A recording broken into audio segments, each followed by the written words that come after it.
Young bytes में आपका स्वागत है। मैं हूं पूजा ठाकुर। और जिस तरह से आप सब जानते हैं रमज़ान का महीना शुरू होने आया है और इसी को लेके आज हम आए हैं पंजपीर दरगाह में। तो यहाँ के मौलवी हमारे साथ मौजूद हैं, उनसे जानते हैं आखिर रमज़ान है क्या और किस तरह से मुस्लिम समुदाय के लोग इसे मनाते हैं।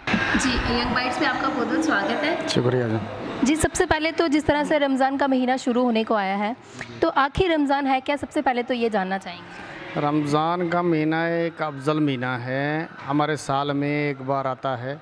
इसमें 30 रोज़े हमारे होते हैं, जो कि सुबह हमने मतलब फजर के टाइम से पहले हमने मतलब जो भी खाना पीना है खा लेना है। उसके बाद हमने शाम के मगरिब की नमाज़ जो होती है उसके पहले हमने इफ्तियारी करनी है। इसमें यह होता है कि कोई भी नेकी अदा अगर इसमें की जाए, अगर ऐसे हम एक नेकी का एक सवाब मिलेगा, उसमें एक नेकी का 70 सवाब मिलते हैं। एक नमाज का सवाब 70 नमाज़ों के बराबर मिलता है। जैसे कि मतलब बाकी साल में अगर हमारी फ़र्ज़ हमारे एक नफल नमाज होते हैं, उसका सवाब जो है हमारा इस महीने में फ़र्ज़ों के बराबर होता है। और फ़र्ज़ों का सुन्नतों का सवाब जो है वो फ़र्ज़ों के बराबर होता है और एक फ़र्ज़ का सवाब 70 फ़र्ज़ों के बराबर होता है। इसमें हमारा ये होता है कि इसमें सुबह सहरी जब खाई, सहरी के बाद हमने कुछ नहीं खाना होता है, कुछ पीना नहीं होता है, कुछ नहीं होता है, बिल्कुल नहीं है। और इसमें हमारे अक्सर कुरान पाक की तिलावत होती है, नमाज नफल होती हैं, ज़िक्र व अज़कार होता है।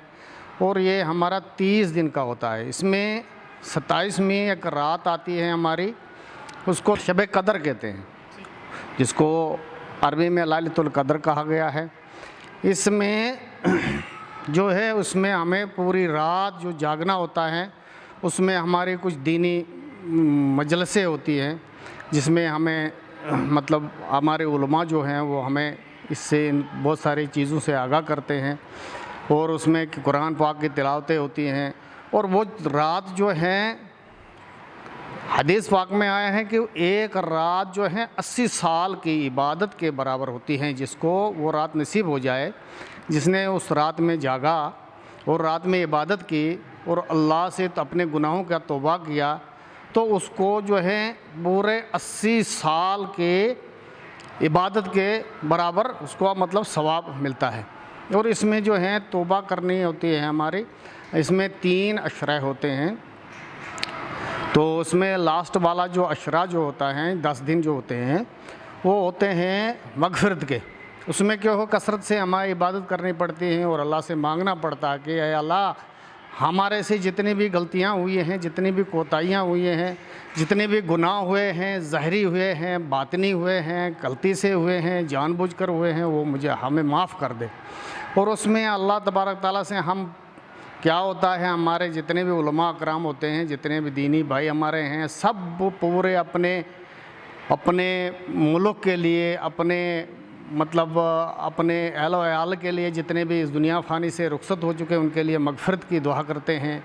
और अपने मुल्क के लिए अमन के लिए दुआ करते हैं। और उसमें बड़ी फजीलत होती हैं। और इस महीने की दुआ जो है वो एकदम कबूल होती हैं और अल्लाह ताला उसमें बड़ी मतलब फजीलत रखी है। इसमें किसी किस्म की भी हम अगर दुआ मांगे, कोई भी मुसीबत हमारी हो, किसी भी किस्म की मुल्क में हो, बीमारी हो, जो भी हो, उसके लिए अगर इसमें दिल तोड़ के दुआ की जाए तो अल्लाह तबारक ताला उसको दूर कर देता है। जिस तरह से 30 दिन का रोज़ा रखा जाता है, उसके बाद आप कैसे मतलब कि पूरा उसके बाद जब 30 दिन हमारे पूरे हो जाते हैं, फिर हमारी एक ईद आती है। ईद ये नहीं है कि ईद खुशी की ईद नहीं है हमारी ईद है कि हमने जो इबादत की है, जो रोज़ा रखा है, जो मतलब यतीमों को, मिस्कीनों को खाना खिलाया है, कपड़े दिए हैं, जो भी मतलब किस्म की जिस किस्म के हमारे इसमें हमारे होते हैं, एक फ़ितर कहते हैं। फ़ितर ही वो चीज़ होती है कि जिसमें कि हमारा कोई 2.25 किलो होता है हमारे एक पर्सन का, यानी जैसे कि 50 रुपये के आसपास एक नफ़र आदमी के, वो हम इकट्ठे कर लेते हैं। मतलब ईद से पहले वो इसलिए इकट्ठा किया जाता है कि कोई भी पड़ोसी हमारा, कोई भी बरादरी में, कोई भी रिश्तेदार में, कोई भी हमसाई हमारा जो गरीब हो, उस दिन उसको दिया जाता है वो। तो वो दिया जाता है इसलिए कि जैसे कि हम ईद मनाएं और वो भी हमारे साथ में ईद मनाए। उसमें ईद का मतलब ये है कि हमने जो इबादत की, जो रोज़े किए हैं, उसकी खुशी होती है हमें कि हमने पूरे महीने में जितना अल्लाह ताला ने हम पर मतलब फ़र्ज़ किया था वो हमने पूरा किया है। और उसमें खुशी होती है हमें कि इस चीज़ की कि मतलब हमने अल्लाह ताला के ने जो हमें फरमाया था वो हमने पूरा कर दिया। क्या संदेश देना चाहेंगे आप?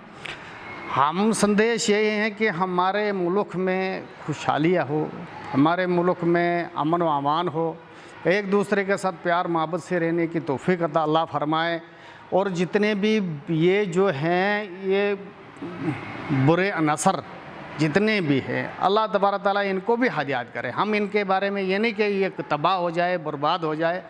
हम ये चाहते हैं कि अल्लाह ताला उनको भी हिदायत दे, उनको भी सही रास्ते पर चलने की तौफीक दे, उनको भी एक दूसरे के साथ इंसानियत के साथ, बाकी ये मसलक के साथ नहीं है कि ये हिंदू है ये मुसलमान है, नहीं, इंसानियत के साथ प्यार मोहब्बत से रहने की तौफीक अता फरमाया।